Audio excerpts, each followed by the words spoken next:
Welcome back. අද pH meter එක හා ඒ පිළිබඳ භාවිතය පිළිබඳ අධ්‍යයනය කිරීමට පරීක්ෂණ කිහිපයක් සිදු කරනවා. මගේ අතේ original pH meter එකක් තියෙනවා.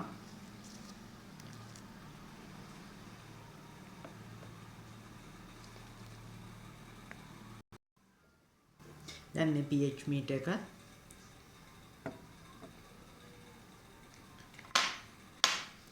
on කරනවා. අපිට බලන්න පුළුවන් මේකේ පාතාංක කිහිපයක් පෙන්නනවා. මේකේ පාතාංක 6.0 ගානකම් නිවැරදි විය යුතුයි. ඒකෙන් ටුට්ටක් වෙයිට් කරනවා. හරි. දැන් මම මේ මිලිලීටර් 80 බීකයකට ජලය ස්වල්පයක් එකතු කරනවා. හොඳින් නිරීක්ෂණය කරන්න. දැන්නේ ජලයට pH අගය බාන එකතු කර ගන්නා ජලයේ pH අගය පරීක්ෂා කරනවා ප්‍රථමව.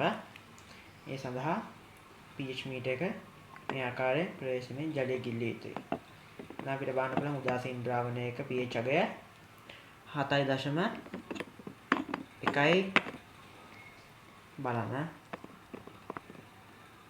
ආලෝක වර්ධනය හේතුවෙන් නිරීක්ෂණය කිරීමේ පොඩි ගැටලු කිහිපයක් එනවා. බලන්න මම උඩින් උත්සාහ කරනවා මේක පාතාංකයෙන් පහතු කරගන්න. හරි නිරීක්ෂණය කරන්න පේනවා 7.7යි 7.07යි. දැන් මම මේ pH එක වෙනස් වීම පෙන්වන්න මම ගන්නවා මෙතන තියෙනවා ආම්ලික ද්‍රාවණයක්. ආම්ලික සල්ෆියුරික්. ආම්ලික සල්ෆියුරික් ද්‍රාවණයෙන් ස්වල්පයක් ගන්නවා. මේ ආම්ලික ද්‍රාවණයේ pH අගය අපි pH පේපර් එකක් මගින් pH පත්‍රයෙන් පෙන්වන්නේ වර්ණ විපර්යාසය මගින් ආම්ලිකතාවය පමණයි. මේ තියෙන්නේ කහ පැහැති pH පත්‍රයක්. දැන් මේ කහ පැහැති pH පත්‍රය මෙතන තියෙන මම සකස් කරගත් ආම්ලික ද්‍රාවණය තුළ ගිල්ලනවා. අපි නිරීක්ෂණය කරමු මේක වර්ණ විපර්යාසයක් තියෙනවා ආම්ලිකයි. බලන්න. ලා රතු පැහැයක්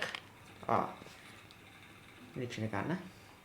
ලා රතු පැහැයක් ඒ කියන්නේ මේ සාන්ද්‍ර තනුක සාන්ද්‍ර අම්ලයක් තනුක කරලා මම පිටේ ගත්තා තනුක සල්ෆියුරික් ද්‍රාවණයක්.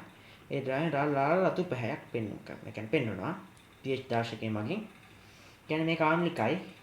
ඒ ආම්ලික ද්‍රාවණය අපි නිවැරදි මට්ටමකට සනාථ කරගත යුතුයි. කියන්නේ මෙච්චර කොච්චර ආම්ලිකතාවයක් තියෙනවද කියලා මේ ද්‍රාවණේ අපි සනාථ කරගමු. ඒකට මම ආම්ලික ද්‍රාවණේ ස්වල්පයක් ගත්තා. මම මේකෙන් drop points කිහිපයක් මේකට එකතු කරනවා. හොඳින් බලන්න. බිඳුව ගන්න එකතු කරන drop points. එතකොට මේකේ පාතාංක කොහොමද වෙනස් වෙන්නේ කියලා නිරීක්ෂණය කරන්න. first drop එක add කරනවා. බලන්න. 0.1 වෙනස් වුණා. second drop එකත් add කරා. දැන් බලන්න 5.0 ගානක් යනකම් වෙනස් වෙන්න ගත්තා. මොකද කිව්වොත් මේකේ තියෙන ආම්ලික මට්ටමේ හින්දා H+ මගින් මේකේ තියෙන ද්‍රාවණයේ H+ අයන සාන්ද්‍රණය වැඩි කිරීම හේතුවෙන් මෙහි පාතාංක ක්‍රමයෙන් අඩු වෙනවා. අඩු වෙනවා කියන්නේ මේක ශීඝ්‍රයෙන් ආම්ලිකයි කියලා පෙන්වනවා. මම මේ ද්‍රාවණයට තව එකතු කරනවා H දාන ආයන සහිත සාන සල්ෆියුරික් අම්ලය. තනුක සල්ෆියුරික් අම්ලය. තාක්ෂණයට බැං එකතු කරනවා. ඔයාලට එකතු කරන ආකාරය බලා ගන්න අපහසුයි නම් පොඩ්ඩක් පැත්තෙන් බලන්න පුළුවන්. drop points එකතු කරන් දැන් 3.99ක් 3.85ක් 0.17ක් වගේ පාතාංක අපිට නිරීක්ෂණය කිරීමේ හැකියාව තියෙනවා. ඒ වගේම මම මේකේ පාතාංකයේ බිඳුව දක්වාම ගෙන යනවා. බලන්න. ඒකට අම්ල එකතු කිරීම මගින් තව පාතාංක අඩු කිරීමේ හැකියාව තියෙනවා. දැන් 2.55යි තව එකතු කරනවා 2.3යි 2.9යි සහ ෆයිනලි 1.64ක් වගේ තියෙනවා. ස්ට්‍රිං කරනවා. තව දුරටත් එකතු කරනවා මේක දැන් මම මේක B එක යූස් කරලා ඩ්‍රොප් එක නැතුව කෙලින් B එකෙන් එකතු කරනවා. බලන්න පාඨාංකය බොහෝ දුරට බිඳුවටම ගෙන යනවා.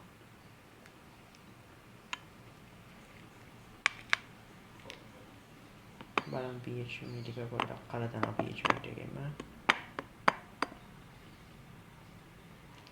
හරි 0.72ක් 0.72ක් 0.7ක් තව පාඨාංක අඩු වෙනවා 6.8යි 6.7යි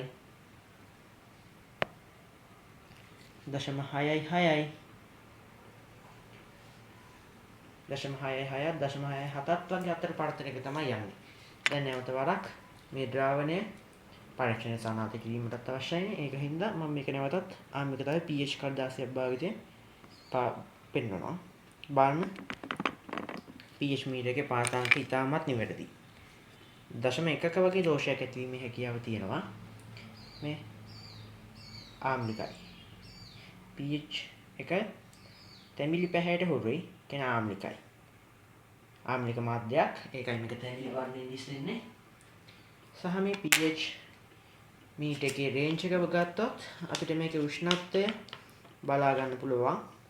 මේක භාවිත කර හැකි ටෙම්පරේචර් එක සෙන්ටිග්‍රේඩ් 50යි. මේ බලන්න මේකේ මේ මෙටා බෝඩ් එක සෙන්ටිග්‍රේඩ් 50ක උෂ්ණත්වයක සහ අපිට මේ සෙන්ටිග්‍රේඩ් 0.57 අතර භාවිත කර හැකි මේකේ පාඨාංක දෝෂය ධන හෝ ඍණ ප්ලස් හෝ මයිනස් 0.1යි pH එකක ධන හෝ ඍණ දෝෂයක් ඇතිවීමේ හැකියාව තියෙන. ඒ වගේම මේකේ පාඨාංක ගත හැකි 0.0 සිට 14යි 0.0 කියන්නේ සාන් රම්ලයක සිට සාන් බෂ්මයක් දක්වා අතර පරතරයක් අතර තියෙන pH පාඨාංක ලබා ගැනීම හැකියාව තියෙනවා. pH රේන්ජ් එක ගත්තොත් 7 කියන උදාසීනයි 7 සිට 0 දක්වා ආම්ලිකයි. කියන්නේ 7 සිට අඩු වෙනකොට ආම්ලිකතාවය වැඩි වෙනවා 0 කියන උපරිම ආම්ලිකයි. 7 සිට අනිත් පැත්තට ඒ කියන්නේ 7 සිට 14 දක්වා බාෂ්මිකයි. බාෂ්මිකතාවය ඉහළ යනවා. බාෂ්මික ද්‍රාවණ හදන්නේ ලෝහ, ආම්ලික ද්‍රාවණ හදන්නේ අලෝහ. ලෝහ මගින් ආම්ලික හෝ බාෂ්මික ද්‍රාවණ හදන්න පුළුවන් එක අපිට කියන්නේ ලෝහය ප්‍රතික්‍රියා කරන ද්‍රාවණය අනුව තමයි ඒක තීරණය වෙන්නේ. දැන් මෙතන මේ pH එක විදිහට මම මේක අයින් කරනවා. දැන් මෙතන එහා පැත්තේ අපිට බලන්න පුළුවන් මෙතන ස්ට්‍රිං වෙනවා මැෂින් එක. මෙතන හැදෙන්නේ සාන් රම්ලයක් හදන්නේ. මේක උෂ්ණත්ව රේන්ජ් එක බලන්න පුළුවන් සෙන්ටිග්‍රේඩ් 67යි. සෙන්ටිග්‍රේඩ් 67ක උෂ්ණත්වය මේක බලන පාඨාංකය පෙනෙයිද? මෙතන තියෙනවා 67ක් 70ක් වගේ ආසන්නක් ගන්න හින් තියෙන්නේ. තවත් වීඩියෝ එකක් හම්බ වෙන බලාපොරොත්තු වෙන්න. Thanks for watching.